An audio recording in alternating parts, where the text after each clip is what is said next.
Joining us now, Chairman of the DCCC, Congressman Sean Patrick Maloney of New York.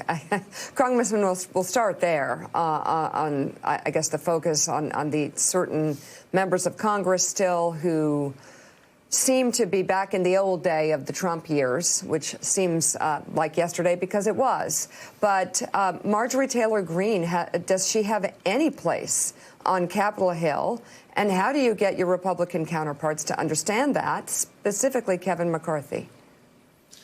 Well, good morning. I think what we're seeing is that Trump may have been malignant, but now it's metastasized. And members like Marjorie Taylor Greene represent a dangerous element in the Republican Party that is now dominating their decision-making. Don't believe me? Watch what happens in Kevin McCarthy's meeting with her this week. My guess is she rolls him pretty good because he's too cowardly to stand up to these dangerous elements. And if they deny the pandemic or they want to throw out the election, they certainly can't be trusted with power. And we're going to take that fight aggressively, early, to the vulnerable Republican members who should not be playing around with these dangerous conspiracy theories. And that's what the Democrats are going to do. Hey, Congressman, it's Willie. To most sane people, including now Mitch McConnell, this is an easy thing to criticize, all the things that this freshman congresswoman has said and done over the years, including in recent days. So what is your read on why people like Kevin McCarthy, why congressional Republicans won't just say the obvious thing, that her views are disgusting and outrageous? Because they're cowards and because they have been using this performance-enhancing drug and they're hooked on it. And it got them pretty far. It got them with some extra strength for a while. But now it's killing the body of their party. And that's what we're seeing. But the problem is that the rest of us are affected by this. I mean, these guys these conspiracy theorists deny the pandemic. So how can they be trusted with a response? They deny the results of a fair election. So my goodness, if they were in charge of the House of Representatives, would Donald Trump still be president? The point is, this is a danger. It's a danger to our health. It's a danger to our families. They deny school shootings. How are they going to be in charge of gun safety legislation? So our argument is that you can do QAnon or you can do government. You can't do both. Congressman Casey Hunt is here with a question for you. Case? Congressman, good to see you. Thank you so much.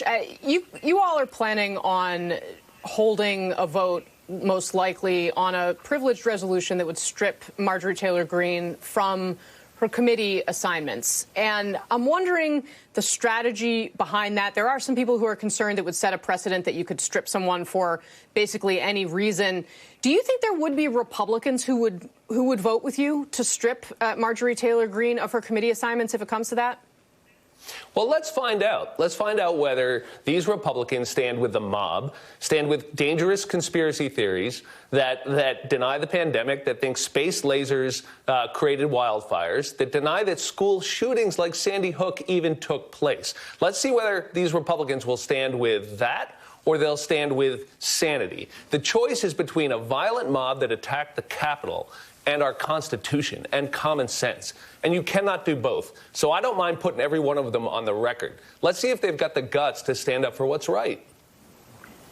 Congressman, interested for your take on what we were talking about earlier in the show, and that is this $1.9 trillion proposal of COVID relief. President Biden last night in the Oval Office, met with 10 Senate Republicans to hear them out on their $618 billion offer. Do you think he's right to negotiate with Republicans and try to earn some of their votes? Or should the Senate push through with reconciliation on just Democratic votes? Right. Look, we shouldn't be afraid of negotiating, but I think the president has made it very clear that we're going to deliver results for the American people. It's been too long that the White House was denying the pandemic, and there's a new sheriff in town, and he's going to get something done. So if the Republicans want to get in the game, whether it's on Marjorie Taylor Greene and these dangerous QAnon conspiracy theories, or it's on a real plan to fight the pandemic, they need to get in the game right now. But I don't think the president is going to wait around forever. So let's find out. Talk is cheap. Let's see what these 10 Republicans really want to do. But if it's some watered-down version of what the American people need, then I'm confident the president will go it alone for the American people if he needs to. Chair of the DCCC, Congressman Sean Patrick Maloney, thank you very much for being on. Come back soon.